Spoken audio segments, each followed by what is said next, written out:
कि मनीष कश्यप जैसे पत्रकार आकर कल मेरे भी ऊपर ये सवाल ना कर दे कि मैं 9वीं फेल हूँ या पढ़ी लिखी नहीं हूँ।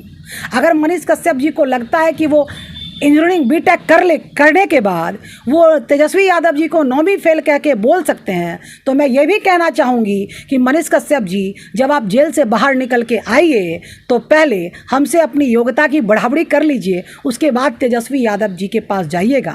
और अगर डिग्री से और योग्यता से ही कोई मुख्यमंत्री और प्रधानमंत्री बन जाता तो नरेंद्र मोदी जी प्रधानमंत्री नहीं बनते, शायद मैं बन जाती।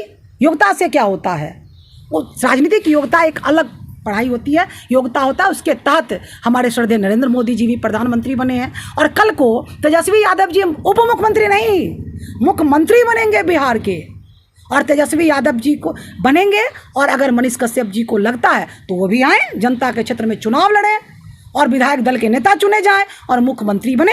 हमारी शुभकामनाएं उनके भी साथ है, हमारी शुभकामनाएं तेजस्वी यादव जी। मनीष कश्यप जी भ्रष्टाचार के खिलाफ आवाज़ उठाते थे, गरीबों के पक्ष में आवाज़ उठाते थे, बिहारी मजदूरों के पक्ष में आवाज़ उठाते थे, सारी बातें सही हैं।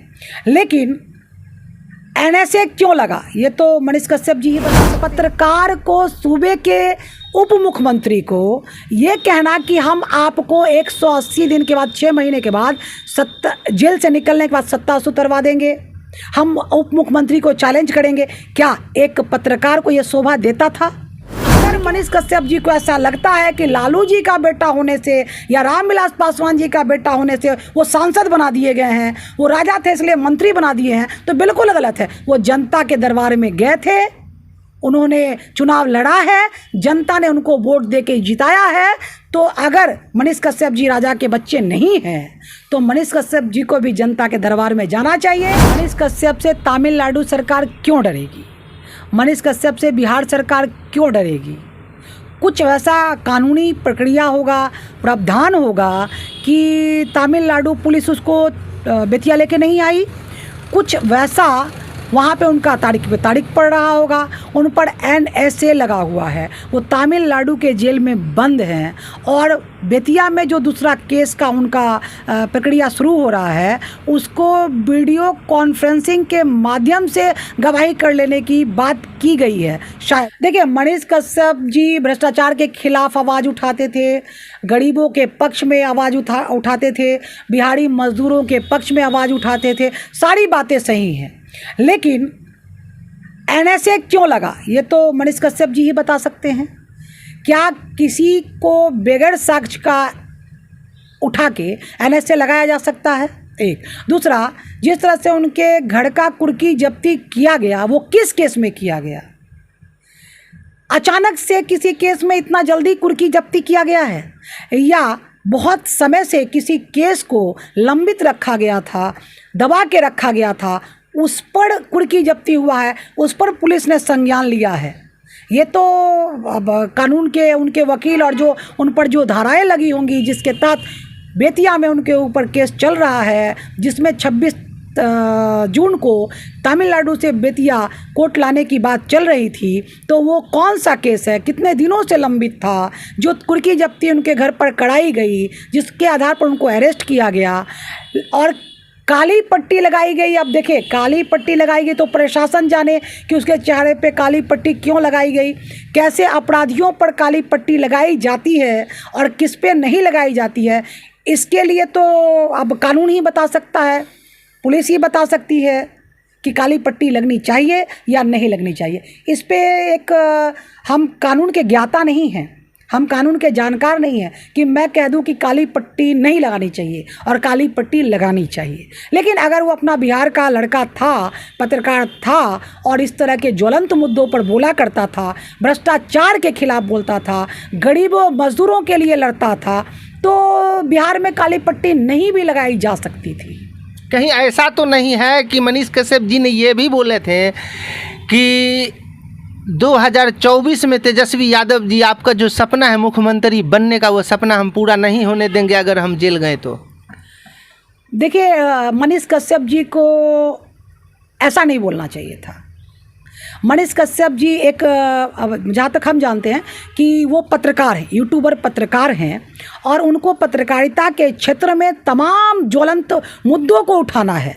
तमाम वो जो भी कर रहे थे, भ्रष्टाचार के खिलाफ, मजदूरों के खिलाफ, गरीबों के खिलाफ, वो जो आवाज़ उठा रहे थे वो सब सही था। लेकिन एक पत्रकार को, सूबे के उप मुख्यमंत्री को ये कहना कि हम आपको 180 दिन के बाद, 6 महीने के बाद जेल से निकलने के बाद सत्ता से उतरवा देंगे, हम उप मुख्यमंत्री को चैलेंज करेंगे, क्या एक पत्रकार को ये शोभा देता था? उनके अधिकार से वो अलग था। यहाँ पर वो उनको ऐसा नहीं बोलना चाहिए। अगर मनीष कश्यप जी ने ऐसा बोला, मेरे ख्याल से हो सकता है कि उनके ख्याल से सही हो, लेकिन मेरी जहाँ तक सोच हो कि मैं अपनी मुद्दों को रखूँ, अपनी बात को रखूँ, लेकिन मैं मुख्यमंत्री, उप मुख्यमंत्री को ये कहने वाली कौन होती हूँ? या कोई पत्रकार ये कौन होता है कि मैं आपको कुर्सी से हटवा दूँगा, कुर्सी से उतरवा दूँगा, आप नौमी फेल हो? क्या कहीं पर संविधान में लिखा है कि राजनीति करने के लिए या MP MLA या राष्ट्रपति बनने के लिए आपको पढ़ा लिखा डिग्री की आवश्यकता है? अगर मैं जूलॉजी से BSc ऑनर्स हूँ, अगर मैं MPhil हूँ, तो जब राजनीतिक क्षेत्र में जाती हूँ तो क्या मैं वहाँ पे लेक्चर देने लगूँ? नहीं, राजनीति में ऐसा कहीं नहीं लिखा है। आपको अगर व्यवहारिक, सामाजिक, राजनीतिक का ज्ञान है, आप समाज के भावनाओं को समझ सकते हैं, समाज के मुद्दों को उठा सकते हैं, तो आप राजनीति कर सकते हैं। बहुत पढ़े लिखे लोग भी राजनीति नहीं कर पाते हैं। लेकिन अगर कोई शुरू से ही जन आंदोलन किया है, क्षेत्र के जनताओं के लिए लड़ा है, जो सच के लिए आवाज़ उठाता है, वो राजनीति कर सकता है, चाहे वो पढ़ा लिखा जितना भी हो। अभी तो अब अगर आप कहते हैं वो 9वीं फेल हैं, तो अभी तो हमारे, अब तो छोटी मुँह बड़ी बात हो जाएगी, लेकिन हमारे माननीय श्रद्धेय प्रधानमंत्री जी पर ही डिग्री के लिए सवाल उठ रहा है।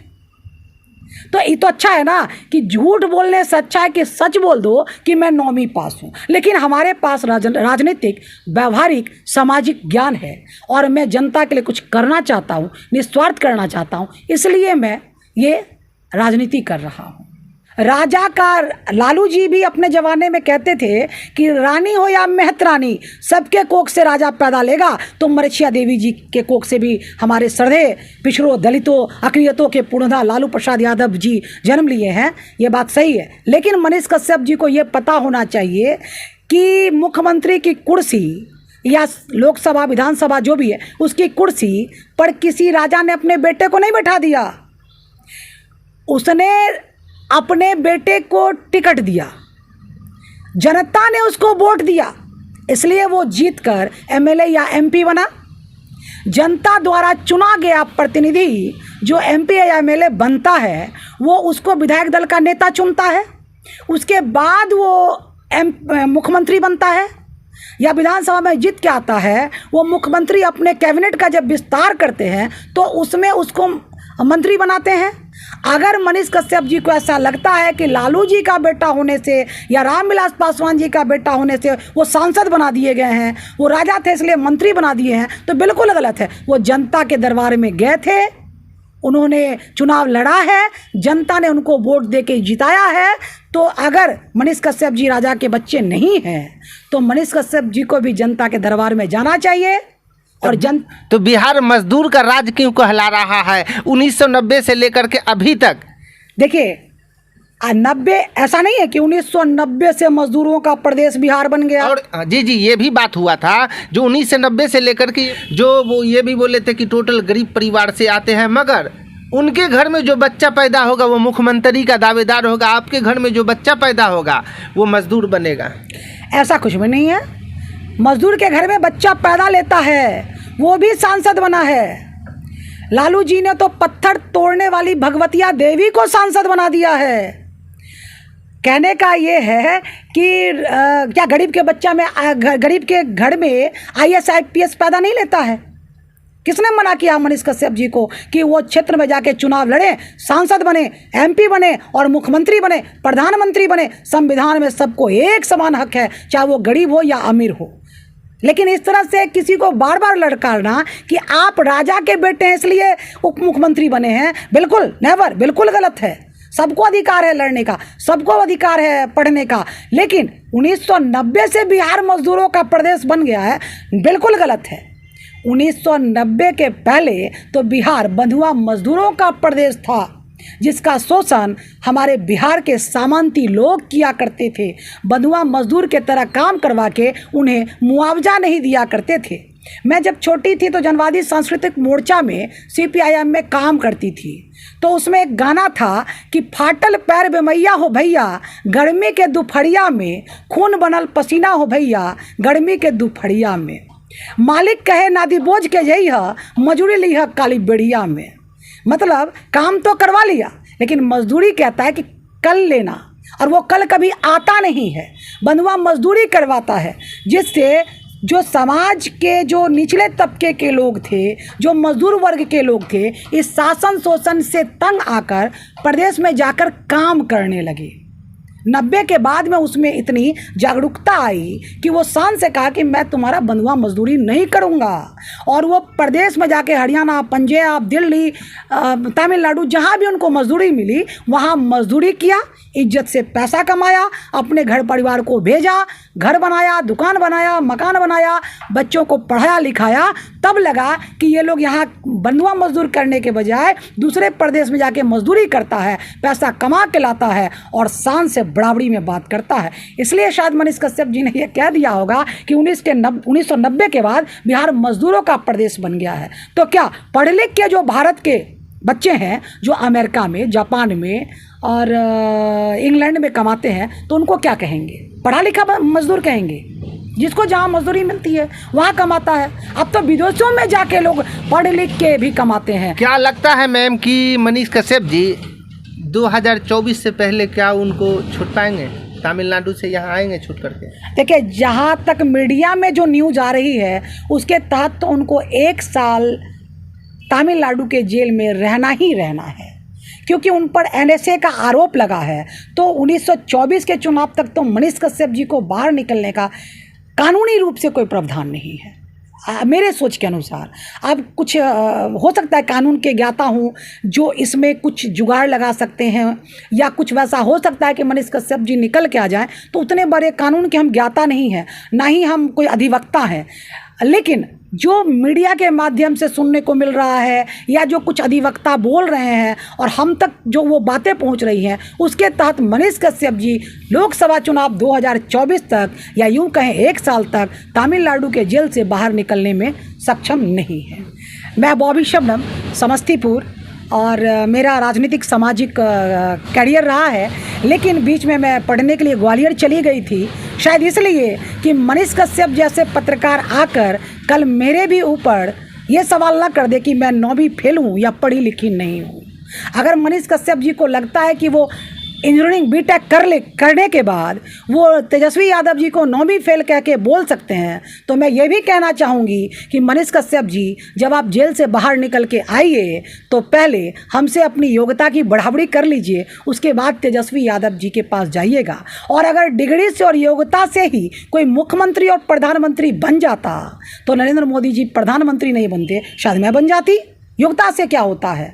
वो राजनीतिक योग्यता एक अलग पढ़ाई होती है, योग्यता होता है, उसके तहत हमारे श्रद्धेय नरेंद्र मोदी जी भी प्रधानमंत्री बने हैं। और कल को तेजस्वी यादव जी उप मुख्यमंत्री नहीं, मुख्यमंत्री बनेंगे बिहार के, और तेजस्वी यादव जी को बनेंगे।